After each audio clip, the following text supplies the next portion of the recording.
Halo semuanya. Assalamualaikum warahmatullahi wabarakatuh. Alhamdulillahirrabbilalamin. Puji syukur saya panjatkan kehadirat Allah Subhanahu wa taala.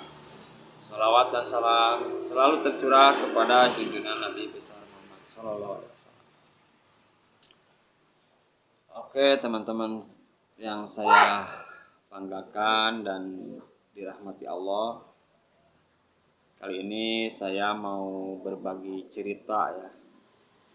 Berbagi cerita dan juga pengalaman yang cukup membuat kita atau saya sakit hati. Kenapa saya harus menceritakan ini ya, semoga ini bisa jadi pelajaran buat teman-teman ya, sesama pedagang beras khususnya pemula gitu ya. Dan juga buat teman-teman yang punya rencana buka usaha toko beras. Jadi ya mungkin bisa jadi pembelajaran buat kalian gitu ya, apa yang akan saya sampaikan ini gitu ya. Karena ini juga harus benar-benar Anda perhatikan jika Anda hendak memulai suatu usaha atau memulai usaha jual beras. Ya, bagi Anda yang baru mulai juga mungkin ini harus Anda waspadai. Dan bila di antara kalian sesama pedagang beras mengalami hal yang sama, mari kita saling berbagi pengalaman saja ya. Barangkali ada cerita yang sama seperti yang saya lakukan, yang saya alami gitu ya. Jadi ya, apa yang akan saya sampaikan ini yaitu suatu kejadian yang bisa dikatakan mungkin ya kejahatan, penipuan atau ya kriminalitas juga mungkin ya. Jadi ya setiap usaha tentu selalu ada resiko, selalu ada kendala, tak terkecuali bisnis beras atau jualan beras. Jadi ya kejahatan dimanapun jika ada kesempatan pasti akan terjadi gitu ya. Ya mudah-mudahan ini jangan sampai terulang lagi gitu ya. Dan kebetulan juga gitu ya, ada teman saya bertanya gitu, jadi tolong jelaskan secara rinci kira-kira gitu ya, jenis-jenis penipuan atau kejahatan apa saja yang ada di toko beras gitu. Jadi akan saya sampaikan, semoga ini bermanfaat. Oke teman-teman ya, ini pernah saya alami sekitar 1 tahun ke belakang gitu ya. Jadi ya seperti biasa aktivitas di toko beras. Kemudian saat itu ada ya pengunjung, calon pembeli datang. Kemudian ya dia tanya-tanya. Kemudian dia hendak membeli beras dengan jumlah yang cukup besar ya, sehingga saya tergiur juga gitu ya, sebanyak 5 kintal. Alasannya ya untuk dijual lagi gitu ya.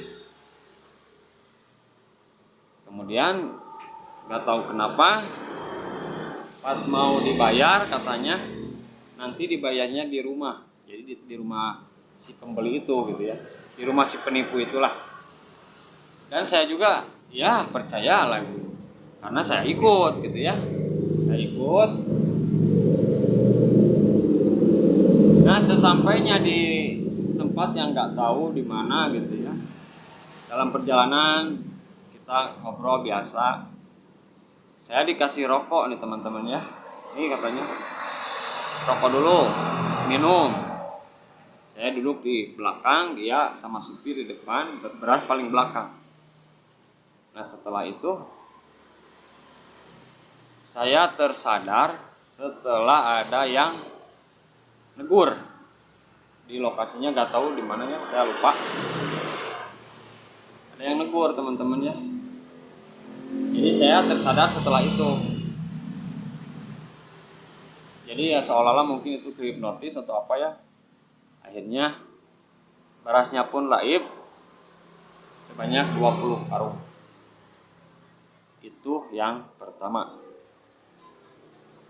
Ya mungkin ini pelajaran ya, jadi kepada teman-teman sesama pedagang atau yang baru mau buka usaha jual beras agar berhati-hati dengan orang yang belum kita kenal gitu ya. Dan yang pasti mungkin walaupun belum kita kenal, yang penting kalau untuk jualan ya ada beras, ada uang gitu ya. Jangan mau seperti itu. Ntar bayar di ntar ditransfer jangan mau gitu. Ya mungkin itu jadi pembelajaran juga buat saya ya. Itu yang pertama ya. Dan yang kedua adalah sama seperti itu. Ada pembeli 1 kali, 2 kali, 3 kali benar gitu ya. Pas yang keempat ya seperti itu juga, itu cuma 1 karung. Dia kembali lagi ke toko saya, mau beli ya beli. Kemudian alasan dia ketinggalan uang. Tapi dia bawa kwitansi nota pembelian emas gitu ya. Katanya ini sebagai jaminan, titip dulu, nanti saya kesini lagi. Akhirnya nggak tahu kemana lagi. Pas saya cek, ternyata kwitansinya palsu. Itu teman-temannya. Jadi ya banyak sekali kejahatan-kejahatan gitu ya. Jadi seperti itu ya teman-teman ya. Jadi kalian harus hati-hati ya dengan tindak kejahatan yang ada di toko beras.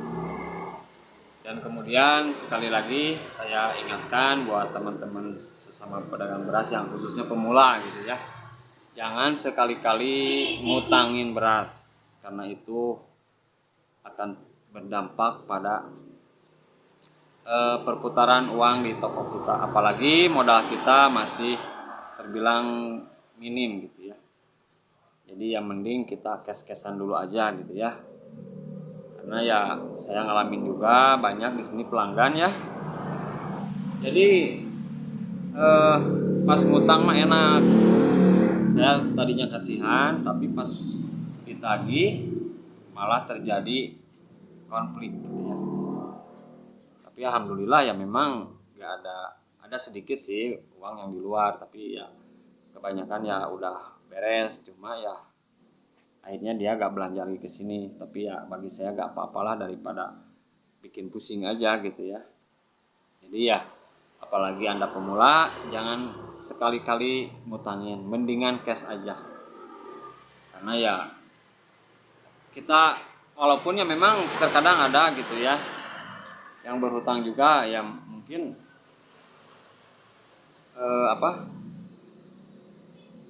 menjadi langganan tetap kita gitu ya, menguntungkan juga memang ya, tapi ya lebih baik janganlah. Karena saya ngalamin banyak pelanggan saya yang nggak benar gitu ya, kebanyakan nggak benar. Apalagi ya kita masih baru ya, kita mending cash aja dulu ya. Ya banyak pokoknya ya kejadian-kejadian di toko beras. Ada juga nih yang misalnya datang minta kembalian gitu ya. Padahal dia agak belanja, tapi minta kembalian ada. Terus ya ada juga setelah kejadian saya pertama yang 20 karung itu ya, 20 bak, ada lagi orang datang yang lain. Terus ngobrol, nawarin saya rokok, saya gak mau. Dan setelah saya tanya-tanya ke teman-teman yang lainnya sesama pedagang beras, katanya si orang itu datang ke setiap toko beras. Dan alasannya gitu, pengen ngambil dulu, katanya mengambil dulu 3 karung, 4 karung, 3 karung dibawa, 1 karung disimpan dulu sambil bawa uang. Orang nggak kena mah, saya nggak kasih kan, saya juga belajar dari pengalaman. Jadi seperti itu ya teman-teman. Jadi ya kita lebih baik waspada aja ya.